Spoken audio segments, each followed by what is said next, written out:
NBA players make a lot of money. I think it's very clear at this point, given the recent news with Jaylen Brown and a variety of different guys signing big supermax extensions, with now Jaylen Brown's contract exceeding $300 million over 5 years. When you think about what that means in the context of the last couple of seasons, of the last decade in the NBA, what that kind of salary means, you really do have to start asking, why are these guys making so much money, and are they worth it? Or even take it a step further and ask, should they take a pay cut, not only to help their teams, but just because they're making so much money in the first place. Now, first and foremost, you're never going to see me get mad at an NBA player or professional athlete for trying to get as much money as they can. These guys are limited in terms of the amount of time that they can maximize their earning potential, and they have the opportunity to make a ton of money. And if someone offers you $300 million, anybody watching this video, myself included, you would say yes to it. So you're not going to see me criticizing these guys for making as much money as they do, but it's important to understand why they're making so much money. So first and foremost, going back like a decade in the league, the salary cap was between $60 to $90 million as it continued to increase closer and closer to where we are now, which is like $130 million, and it's going to continue to go up and up and up. So thinking about how much the league has grown monetarily in a 10-year span, going from an entire team supposedly being built with a $60 to $65 million salary cap 10 years ago, to now individual players, Jaylen Brown in this case, Damian Lillard in a couple of seasons, making over $60 million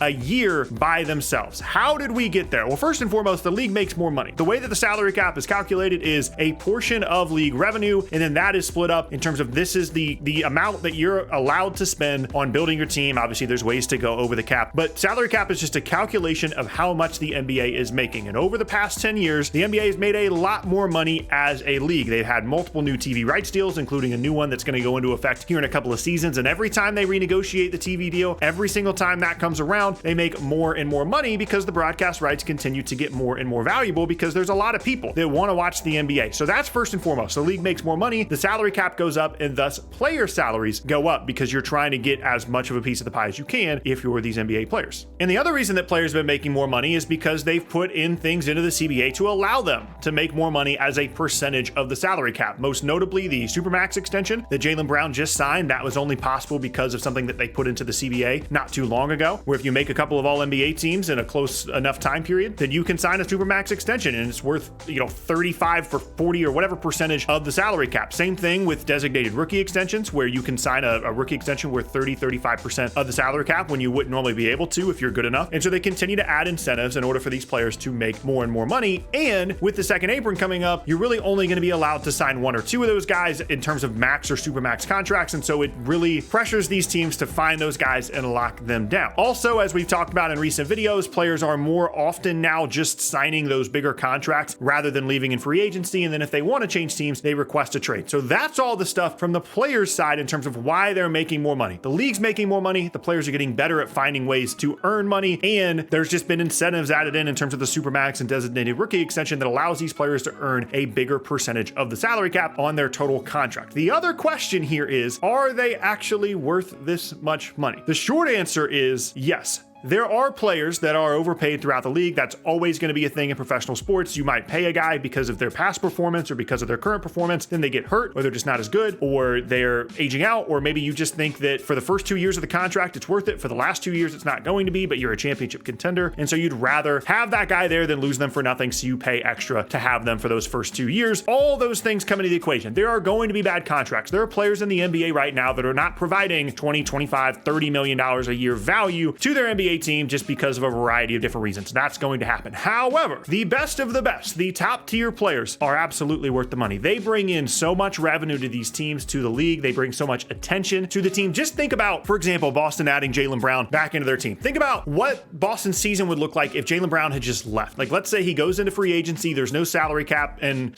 Houston, whatever, signs him to a $400 million contract, right? Because Boston's like, you know what? He's not worth $300 million. We'll let him go sign somewhere else. Let's just say that happened. Well, now all of a sudden, yeah, Boston sells Jason Tatum and some decent depth, but they're not one of the favorites in Eastern Conference anymore. Much less attention on them, much less national TV games. And also, you're probably not going to be going nearly as deep into the playoffs, and definitely you're not going to be going to the finals, all of which equal more revenue for the team, more playoff success, more home playoff games. Those things are very important in terms of teams' revenues over the course of a year, not to mention the overall interest in your team. Think about how much of a difference it is between what Boston's season would look like with or without Jaylen Brown. And that's not even close close to the best example. Go back and think about when LeBron was jumping back and forth from teams, going from Miami to Cleveland, to the Lakers as well. Like, he adds so much value to your team in terms of overall success, in terms of interest, in terms of excitement, all that stuff. These guys are as talented as what they do as anybody is in any profession in the entire world. Like, if you're a top 20 NBA player that gets a supermax or a max contract, you're, in theory, one of the 20 best people in general at what you do in the entire world. Think about whatever profession you're in. It's not always great to compare professional sports to a regular job, but think about whatever profession you're in and think about how much money you would make or how valuable you would be if you were one of the 20 best people at what you do in the entire world. It's important to understand player salaries and NBA salaries, professional sports salaries in general, in that context. Yes, there are players that don't provide as much value. For example, Ben Simmons is making a ton of money right now for Brooklyn, as he has over the last couple of seasons between Brooklyn and Philadelphia. And for a good majority of the last year and a half to 2 years, he has not been providing equal value to either Brooklyn or Philadelphia. That kind of stuff is going to happen. And there are some players that take advantage of it, that don't take things as seriously once they get the big contract. But if you're truly one of the best of the best, one of the 20, 25 best players in the entire league, and you earn a max or a supermax extension, it's because you're worth it. It's because you're one of the best in the world at what you do. And by the way, there are situations in which players are actually extremely undervalued. Think about how good, some of these players are as soon as they get to the NBA. Think about Luka. Think about Victor Wembanyama this year. Depending on how good he is, certainly in terms of interest, he's worth a ton of money, right? He's going to have, season ticket sales for the Spurs are going to be out of control. All that stuff is really, really important. And think about those guys showing up to the league. Yes, they're making,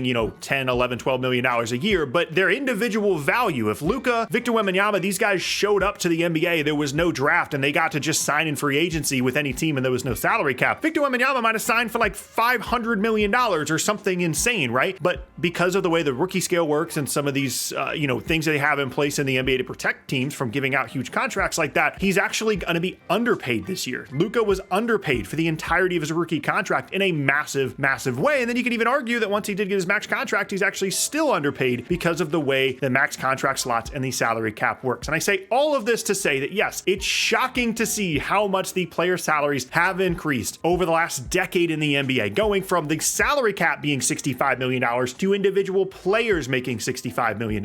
That is a crazy thing to see and it's hard to get used to. But one, those salaries are only going to increase. League revenue is going to continue to increase. There are going to be players making $70 million a year here within the next couple of seasons. And there are also going to be players, they're going to be making 40, 50, $60 million, and maybe they get hurt or they're not as good or they get old and they're not going to be worth 40, 50, $60 million a year. That's going to happen. But the bottom line is, on average, overall, in general, NBA players, there's very obvious and real reasons as to why they're making so much money. And also, if you're one of those best players in a league, they're absolutely worth it for how good they are at what they do.